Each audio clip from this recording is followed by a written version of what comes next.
The next thing the bile does as it moves through the intestines is to balance the immune system. When most people think of the immune system, they think of white blood cells floating through the bloodstream. But over 1/2 of the immune system is actually located in the intestines. The job of the immune system in the intestines is much more difficult than that in the bloodstream. Infections only rarely make it into the blood, but every day our intestines are exposed to millions of parasites, bacteria, and fungi. Because the intestinal immune system is continually at war with these microbes, it is much easier for it to become overly aggressive and start to attack our own tissue. What bile does is to regulate the intestinal immune system, helping to prevent it from becoming overly aggressive and causing autoimmune disorders. If you're suffering from a gut-related autoimmune disorder, it may be because of a blockage of bile flow. The last thing that bile does in the intestines is to kill parasites and candida.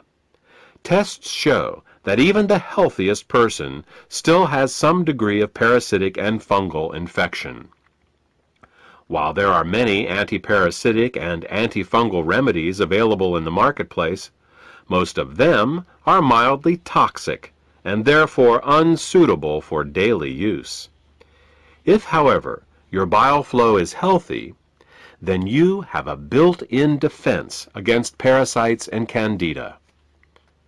Well, that about covers what bile does to maintain the health of the intestines, and what happens when bile can't get into the intestines in proper amounts due to the presence of biliary sludge and gallstones. Now, let's turn our attention to what happens when biliary sludge and gallstones cause toxins to back up into the bloodstream. Just as the kidneys remove water-soluble toxins from our bodies, the liver removes fat-soluble toxins from our bodies by putting them into the bile.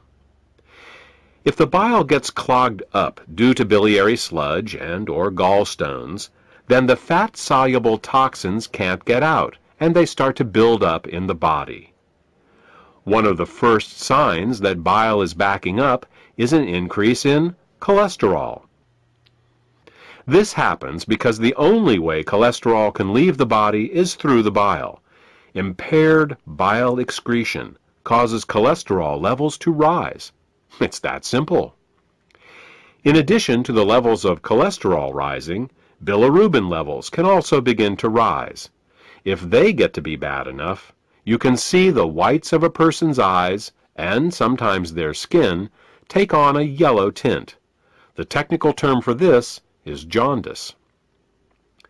While an increase in cholesterol and bilirubin levels in the body is easy to recognize, the accumulation of other toxins is not. Literally thousands of toxins and chemicals are processed by the liver for removal through the bile each day. When gallstones and biliary sludge prevent these toxins from leaving the body, they begin to accumulate in the bloodstream and the tissues, causing all sorts of problems. Dissolving gallstones and biliary sludge is an often overlooked but vitally important part of any detoxification program. The last problem we will discuss, that is caused by bile backing up into the bloodstream, has to do with immune function. As we said earlier, bile plays an important role in the immune system of the intestines by keeping it from becoming overly aggressive. Unfortunately, what's good for the immune system of the intestines is terrible for the rest of the body.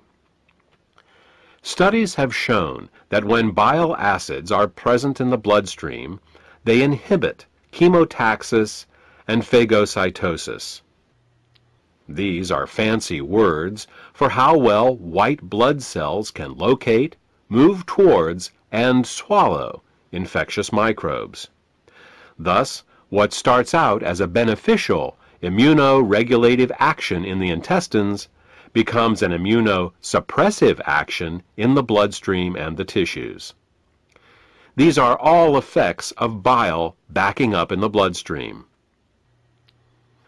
The final set of problems we will discuss is how biliary sludge and gallstones can affect the neighboring organs.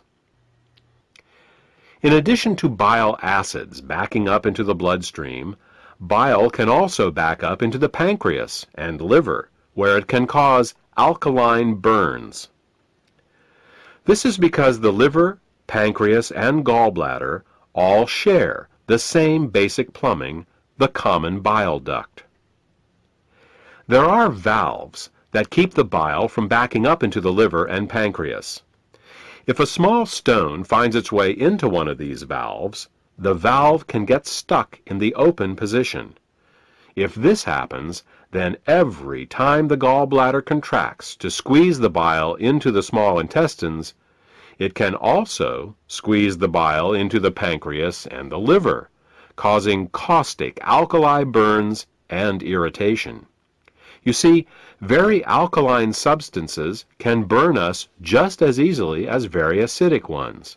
And with a pH of 9.5, bile is very alkaline. Mild alkali burns for a short time in these organs may only result in local irritation, but over a long period of time, these alkali burns can cause diabetes, hepatitis, and cancer.